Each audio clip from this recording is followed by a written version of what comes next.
Hey everyone, welcome back. अच्छा, मैंने कुछ दिन पहले एक वीडियो बनाया बूगास्फेयर पे, फिर एक वीडियो बनाया, कुछ वीडियोस बनाए थ्री आई एटलस पे, एलियंस के बारे में बात की, यूएफओस के बारे में बात की।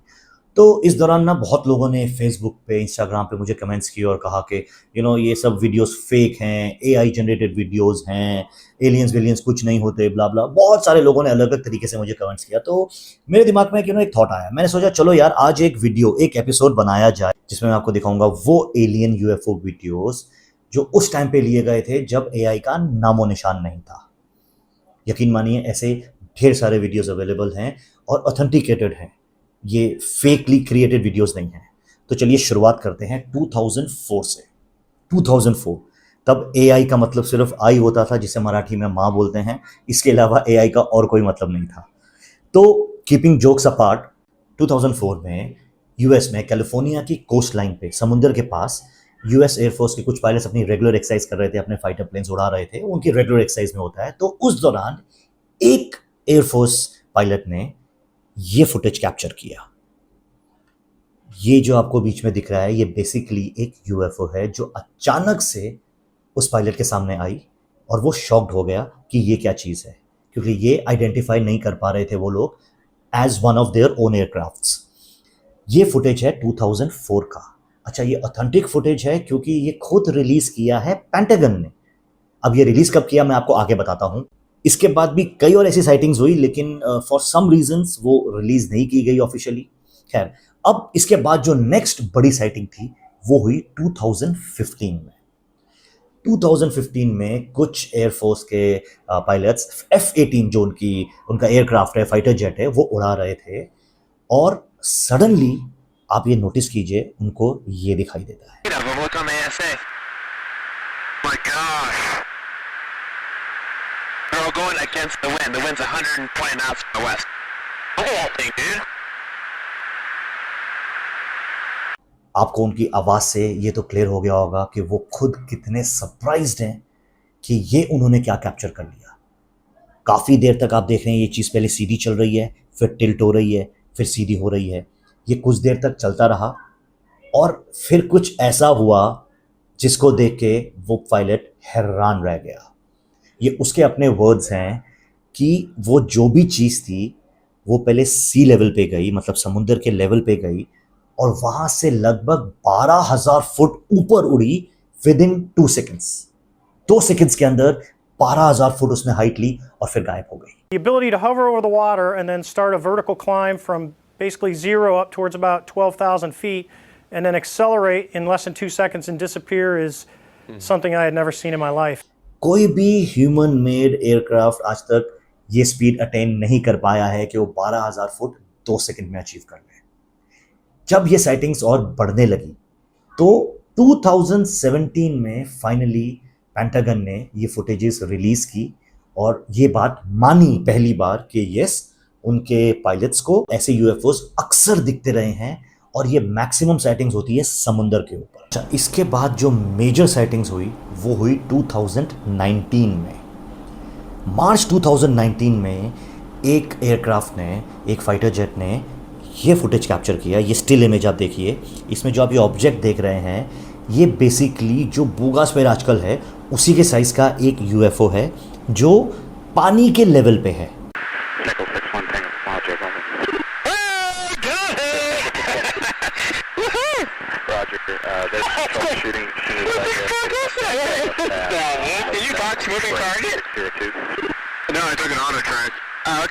और सबसे ज़्यादा शॉकिंग बात यह है कि इस यूएफओ में ट्रांस मीडियम कैरेक्टरिस्टिक्स थी। अब ट्रांस मीडियम कैरेक्टरिस्टिक्स का मतलब हो गया, ये जो यूएफओ है, ये जो स्पेसक्राफ्ट है, एयरक्राफ्ट है, ये पानी में भी ट्रैवल कर रहा था, पानी के अंदर और साथ ही साथ पानी के ऊपर भी। आज तक हमारे पास कोई ऐसा एयरक्राफ्ट नहीं है कि जिसको हम पानी के अंदर एक सबमरीन की तरह यूज़ कर पाएँ और उसको बाद में ऊपर भी उड़ा पाएँ। और हम 2025 में हैं। ये फुटेज है 2019 का। इसके बाद 2019 जुलाई के महीने में ये फुटेज कैप्चर किया एक नेवी पर्सनल ने। इसमें क्लियरली आप देखो, विजिबल है कि एक ट्रायंगल शेप का कोई तो फ्लाइंग ऑब्जेक्ट है जो उनके शिप के ऊपर, वेसल के ऊपर उड़ रहा है। अब जब ये साइटिंग्स बढ़ने लगी तो फाइनली पेंटागन ने एक्सेप्ट किया कि यस, ऐसी बहुत सी अब साइटिंग्स होने लगी हैं जिसमें unidentified aircrafts, UFOs, unidentified aerial phenomena, जो इन्होंने आजकल नया नाम दे दिया हुआ है यूपीए, वो बहुत ज़्यादा दिखने लगे हैं। और अक्सर वो ज़्यादा दिखे जाते हैं इनकी मिलिट्री एस्टैब्लिशमेंट्स के ऊपर, उन जगहों पे जहाँ पे नो फ्लाइंग जोन है, जो रिस्ट्रिक्टेड एरिया है, इनकी साइटिंग्स वहाँ ज़्यादा होती हैं। तो ऐसा लगता है मानो ये चीज़ें कुछ सर्वेलेंस कर रही हूँ। अच्छा, अब एक ऐप है जिसका नाम है एनिग्मा। तो बेसिकली ये क्राउड सोर्स्ड ऐप है। तो इसका पर्पस सिर्फ इतना है कि अगर आपके साथ, जिन भी लोगों के साथ कभी भी कुछ ऐसी घटनाएं हुई हैं जिसमें उन्होंने यूएफओस देखे हैं और उसकी फ़ोटोज़ ली है या उसकी रिकॉर्डिंग की है, तो वो उस ऐप पे जाके अपलोड कर सकते हैं। अपलोड करने के साथ साथ वो ऐप 8-10 तरह के सवाल पूछता है कि यूएफओ की शेप क्या थी, कौन से एरिया में साइटिंग की गई, ऐसे और कुछ क्वेश्चंस हैं। ये ऐप लॉन्च हुआ 2022 में, आज से 3 साल पहले। और आप जान के हैरान हो जाओगे कि भाई सिर्फ 3 साल के अंदर यूएस और उसके आसपास के रीजन्स में 40,000 से ज़्यादा यूएफओ साइटिंग्स हुई हैं, जिसकी फ़ोटोज़ और वीडियोज़ अपलोड की गई है इस ऐप पे। अनफॉर्चुनेटली ये ऐप इंडिया में वर्क नहीं करता। मैंने कोशिश की मैं डाउनलोड करूं, बट वो हो नहीं पाया। आप जाके चेक कर सकते हैं, इनकी वेबसाइट भी है जिसमें आपको हल्का सा आइडिया तो ज़रूर हो जाएगा कि कहाँ कहाँ पे ये साइटिंग्स हुई हैं। सवाल ये उठता है कि इतनी ज़्यादा साइटिंग्स सिर्फ यूएस के और उसी के आसपास में एरिया में क्यों हो रही हैं? वर्ल्ड बहुत बड़ा है, ढेर सारी कंट्रीज़ हैं, यूएफओस का फोकस सिर्फ और सिर्फ यूएसए क्यों है? तो यार, अब मेरी एक थ्योरी है इसके पीछे, मैं गलत हो सकता हूँ, बट मुझे लगता है कि आज के टाइम पे अगर आप जेन्युइनली सोचो तो पूरे वर्ल्ड को खतरा किससे है? कौन सा एक लौता देश है जो पूरे वर्ल्ड का पीस बिगाड़ सकता है, जिसके पास ऐसी टेक्नोलॉजी है कि वो अपने एक बटन से तबाही मचा दे? वो है यूएस। अच्छा, आप अगर नोटिस करें तो यूएस ऐसी जगह पे लोकेटेड है कि उनको बेसिकली उस कंट्री को कोई थ्रेट नहीं है। उनके बाजू में कनाडा है और मेक्सिको है, और यूएस एक सुपर पावर है, तो उनको कोई थ्रेट नहीं है कि उस कंट्री को कोई ओवरटेक कर लेगा, कोई आके उस पर कब्जा कर लेगा या अटैक कर लेगा। उस कंट्री को कोई मिलिट्री की ऐसा ज़रूरत भी नहीं है, फिर भी उनका मिलिट्री का बजट वर्ल्ड का सबसे बड़ा बजट होता है। तो उस बजट को सैंक्शन करवाने के लिए, उस बजट को ज़िंदा रखने के लिए आर्मी को चीज़ें करनी पड़ती हैं। ये बहुत कंट्रोवर्शियल है, बट अगर आप सोचने जाओ तो आप नोटिस करोगे कि हर वक्त यूएस ने कहीं ना कहीं किसी ना किसी कंट्री में एक वॉर शुरू किया। शायद इसीलिए ये जो भी सुपर बीइंग्स हैं, जो बेसिकली शायद प्लैनेट अर्थ पे नज़र रखे हुए हैं, वो सबसे ज़्यादा अपनी नज़र रखते हैं यूएसए पर, क्योंकि उनको मालूम है कि ये एक लौती जगह है जहाँ से तबाही मच सकती है। तो हो सकता है ये जो 40,000 साइटिंग्स हैं सारी सही ना हो, लेकिन अगर इसका 1% भी सही है, तो अगर 400 यूएफओस भी देखी गई हैं यूएसए के आसपास, तो शायद वो नज़र रख रहे हुए हैं यूएसए के ऊपर कि वो कोई ऐसा कांड ना करे जिससे वर्ल्ड का पीस खराब हो, वर्ल्ड का नक्शा खराब हो। और आप नोटिस करें तो ये बात यूएस ने, पेंटागन ने खुद मानी कि ये ज़्यादा साइटिंग्स हुई हैं उनके रिस्ट्रिक्टेड एयर स्पेस में, उनके मिलिट्री एस्टैब्लिशमेंट्स के ऊपर। अब खैर ये एक थ्योरी है, बट अगर यूएफओस सच में वहाँ ज़्यादा हैं तो उसके पीछे एक रीज़न ये भी हो सकता है। ये तो बात थी 2004 से लेकर 2022 तक की। अब मैं आपके साथ एक इंसिडेंट शेयर कर रहा हूँ जो हुआ 1972 में। 1972 में जापान में एक जगह है केरा। वहाँ के कुछ स्कूल के बच्चे अपना स्कूल ख़त्म करके वापस अपने घर जा रहे थे, तो रास्ते में कुछ खेत पड़ते हैं जहाँ पे उनकी चावल की, राइस फार्मिंग हो रही थी। वो उससे होके गुजरे तो उन्होंने नोटिस किया कि वहाँ पे राइस फार्म के ऊपर 3 फुट ऊपर एक छोटा सा कोई ऑब्जेक्ट है जो अपने एक्सिस में भी स्पिन कर रहा है और ऐसे ऐसे गोल गोल घूम रहा है। अब 1972 में ये चीज़ें नहीं देखी जाती थी, कोई ड्रोन वोन का कोई सिस्टम नहीं था तब। तो बच्चे देख के शॉक हो जाते हैं। अब वो भागते हैं, 3-4 दोस्त थे 13-14 साल के, तो वो जाके उस चीज़ को पकड़ लेते हैं। अच्छा, जब वो उसको पकड़ते हैं तो उसको डिस्क्राइब किया गया है कि वो एक हैट के जैसा ऑब्जेक्ट था, स्टील का बना, स्टील टाइप किसी मटेरियल का बना हुआ, जिसकी हाइट थी लगभग 7 इंच और उसका डायमीटर था अप्रॉक्सीमेटली 12-13 इंच का। मतलब इतनी छोटी चीज़ जो आपने हाथ में पकड़ लो।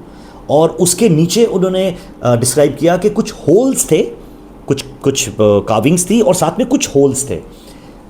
अब ये बच्चे पहले तो उसको देखते रहे, फिर उन्होंने डिसाइड किया वो उसको घर ले जाएंगे। वो शायद काफ़ी एक्साइटेड हो गए कि उन्हें पता नहीं ऐसा क्या मिल गया। अब वो अपने घर लेके जाते हैं, बहुत ज़्यादा कोशिश करते हैं कि वो उसको खोल पाए। उन्हें लगता है ये कोई ऐसी डिवाइस है जो शायद खुल जाए और अंदर से कुछ निकलेगा। अब वो उन होल्स में तारे डाल के खींच रहे हैं, चाकू से, कैंची से, अलग अलग चीज़ों से उसको खोलने का ट्राई कर रहे हैं, वो फेल हो जाते हैं। तो सडनली एक बच्चे के दिमाग में आता है चलो मैं इस पर पानी डालता हूँ। अब जैसे ही वो इस चीज़ पे पानी डालता है, वो बोलते हैं कि अंदर से पहले तो एक बजिंग साउंड आती है, ज़्ज़, फिर कुछ लाइट्स तेज़ फ्लैश करने लगती हैं और अंदर कुछ चीज़ बहुत तेज़ मूव करती है, मानो उसके अंदर कोई हो, कोई छोटी सी चीज़ उसके अंदर हो। अच्छा, ये मेरे वर्डिंग्स नहीं है, ये उस इंसिडेंट में मेंशन्ड है। अब बच्चे देख के डर जाते हैं, वो चुपचाप उसको बैग में डालता है और बैग को रख लेता है अलमारी के अंदर और डर जाते हैं, उसको पैक करके रख देते हैं। नेक्स्ट डे मॉर्निंग जब वो बैग खोलता है तो वो देखता है वो चीज़ उसमें है ही नहीं। अब वो लेफ़्ट राइट ढूंढता है, इधर उधर देखता है, उसको वो नहीं मिलता। अभी चारों बच्चे आसपास लोगों को, अपने फ्रेंड्स को, फैमिली वालों को बताते हैं कि उन्हें कुछ ऐसा दिखा। ऑब्वियसली 1972 में कोई ऐसी बात करेगा तो लोग बोलेंगे भाई तू बेवकूफ़ बना रहा है, ऐसा कुछ नहीं है। उसके बाद 3-4 दिन तक ये उसे ढूंढते रहे, उन्हें नहीं मिला। फॉर्चुनेटली एक हफ्ते बाद वापस से उन्हें उसी फील्ड में, राइस फील्ड में, वो ऑब्जेक्ट दिखाई देता है। इस बार ये उसको पकड़ते हैं और एक बच्चा भाग के जाता है, उसके घर पे एक कैमरा होता है, वो उसकी एक फ़ोटो लेता है। ये जो फ़ोटो अभी आप देख रहे हैं, ये वो ओरिजिनल फ़ोटो है जो ली गई उस ऑब्जेक्ट की। कहते हैं उन बच्चों ने उसको देखा, फिर कोशिश की कि उसको अपने साथ ले जाएं, लेकिन वो उनके हाथ से छूटा और निकल गया। और उस दिन के बाद से वो किसी को दिखाई नहीं दिया। अगर आप चाहें तो आप ये वेरीफाई कर सकते हैं, केरा यूएफओ साइटिंग्स अगर आप सर्च करेंगे आपको इसकी इन्फॉर्मेशन मिल जाएगी। ये जापान में हुआ 1972 में। अब मैं इसको रिलेट करता हूँ बूगा स्पेयर से। बूगा स्पेयर आया 2025 में। सिमिलर सी चीज़, ये हैट जैसा था, हल्का सा, इसका वज़न था 1.5 किलो। बूगा स्पेयर का आई थिंक 8 या 9 केजीज उसका वज़न है और साइज़ में शायद थोड़ा सा बड़ा है। तो ये चीज़ें नई नहीं हैं। जो सोच रहे हैं कि ये एआई से जनरेट किया गया है, भाई एआई आज हो सकता है, 72 में ये नहीं था।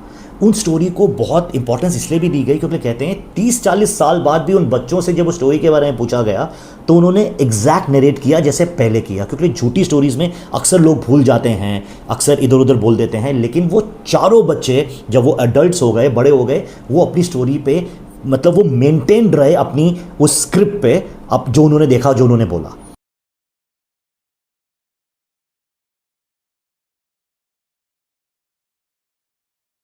अब एक और बात आपसे शेयर करता हूँ। बूगा स्पेयर जब पकड़ा गया तो शुरू में न्यूज़ आई कि वो 2.4 हर्ट्ज़ पे एक सिग्नल, रेडियो सिग्नल रिलीज़ कर रहा है। तो बेसिकली 2.4 हर्ट्ज़ पे तभी रिलीज़ किए जाते हैं रेडियो सिग्नल, वो रेडियो सिग्नल जब आपको मैसेज भेजना होता है अर्थ के एटमॉस्फेयर के बाहर, मतलब आउटर स्पेस में। तो ये शॉकिंग बात थी कि यार ये मैसेज किसको भेज रहा है, रेडियो मैसेजेस कहाँ जा रहे हैं। और उसके 2 महीने बाद, 3 महीने बाद to be precise, 3i Atlas की एंट्री होती है हमारे सोलर सिस्टम में। तो जस्ट एक थॉट है कि क्या ये पॉसिबल है कि बूगा स्पेयर और 3i एटलस कहीं से कनेक्टेड हैं, कि वो जो रेडियो सिग्नल्स भेज रहा था वो एक्चुअली 3i एटलस पे जा रहे थे, अगर कि वो एक एलियन स्पेसशिप है या एलियन सैटेलाइट है तो। और ऐसा ही मैंने आपसे कहा 50 साल पहले एक रेडियो सिग्नल आउटर स्पेस से आया था, उसी डायरेक्शन से जहाँ से 3i एटलस आया है जो हमने रिसीव किया था। तो क्या उसमें और इसमें कुछ सिमिलरिटीज़ हैं? यार इस तरह के ढेर सारे सवाल हैं जो सुनने में बहुत एक्साइटिंग लगते हैं, लेकिन इनका श्योर शॉर्ट आंसर शायद हमें कभी नहीं मिल सकता। इसलिए ये कॉन्स्पिरेसी रह जाती हैं, थ्योरीज रह जाती हैं। बट हाँ, अगर फॉर्चुनेटली 3i एटलस ने वाकई में ही हमसे कांटेक्ट बना लिया और एलियंस वाकई में ही अगर आ गए, जैसे कि सेबेस्टियन मार्टिन जो एस्ट्रो टेलर है, उन्होंने कहा कि कुछ यूएफओस आने वाली हैं अर्थ पे 3i एटलस से और वो कम्युनिकेट करने वाली हैं, अगर ऐसा हो जाता है तब शायद हम लोगों को ढेर सारे आंसर्स मिल जाएंगे, वो क्वेश्चंस जो आज तक अनआंसर्ड हैं, अनसॉल्व्ड हैं। मेरा ये एपिसोड आपको कैसा लगा मुझे ज़रूर बताना, और सब्सक्राइब करो यार, मुझे फॉलो करो इंस्टाग्राम पे, फेसबुक पे। आपकी सपोर्ट की बहुत ज़रूरत है, and I will be back very soon. Thank you so much.